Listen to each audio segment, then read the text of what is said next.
Wa khaliqin nas bi khuluqin hasan. Adamlar menen жақшы мүнөздө гана болгула. Adamlar menen жақшы кулк мүнөздө гана болгула дейт. Пайгамбар саллаллаху алейхи ва салламдан суралганда, бейишке адамдарды киргизе турган эң көп нерсе эмне дегенде тaqvalloh ва хуснул хулук деп жооп берген экен. Алла Тааладан тaqva, Алла Тааладан корку күнөөлөрдү таштаган. Ушул жана чырайлуу кулк мүнөз. Ушу эки нерсе бейишке адамды көп киргизе деген. Эми дозокко киргизе турган нерселердин эң көп эмне десе, ал эмне деди?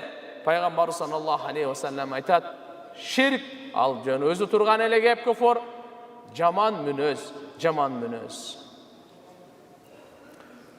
Өзү момун адамдын ыйманы толук болбойт экен, мүнөзү кооз, чырайлуу болмоюнча. Абу Хурайрадан риваят Пайгамбар саллаллаху алейхи ва саллам айтат: акмалу муъминина иманан ахсанухум хулукан.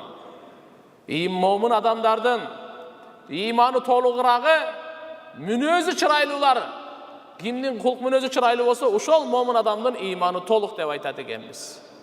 Ва хиярукум линисаихим хулукан. Силердин эң жакшырагыңар ким? Аялдарына кулк мүнөздө жакшырагыңар деп Пайгамбар саллаллаху алейхи ва саллам мына мүнөздөрдү айтып кетип тургандар. Жакшы кулк мүнөз менен адам баласы ибадат менен жеткен даражага жетет экен.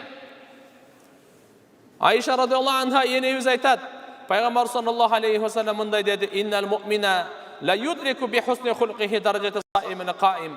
Момун адам күндүзү орозо туткан, дайыма түндөсү уктабай, намазда тахажжуд намаз, зикр, дуа кылып өткөргөн, түнү ибадат кылып, ошонун даражасына жетет дейт мүнөзү жакшы киши. Кимдин мүнөзү жакшы болсо, орозо туткандардын даражасына жетет жөн эле. Кимдин мүнөзү жакшы болсо, көп намаз окуп, ибадат кылгандардын даражасына жетет дейт. Айша радиаллаху анха энебизден сураганда, пайгамбарыбыздын кулк мүнөзү кандай эле десе, пайгамбарыбыздын кулк мүнөзү Кур'ан эле дейт. Кур'ан эле дейт. Бул кандай дегесе, Кур'анда эмне нерсе болсо, Мухаммад алейхиссаламдын жашоосунда ошону табат элеңиз. Пайгамбарыбыздын жашоосунда эмнени көрсөңүз, аны Кур'ани Каримден табат элеңиз. Анас радиаллаху анху айтат: "Хадамту набия саллаллаху алейхи ва саллам 10 синин, фама кала ли уффин кат." Мен пайгамбарга 10 жыл кызмат кылдым дейт. Анас радиаллаху анху бир жолу дагы мага уф деп айткан жок. Деп тек деп айткан жок. "Ва ма кала ли шайин санатуху лима санатаху, ва ла ли шайин тарактуху лима тарактаху." Бир нерсени кылбай койсом, эмне үчүн кылбадым деп айткан эмес. Bir nerseni жасап койдум, туура эмес. Эмне үчүн ушуну туура эмес жасадым деп да айткан эмес дейт.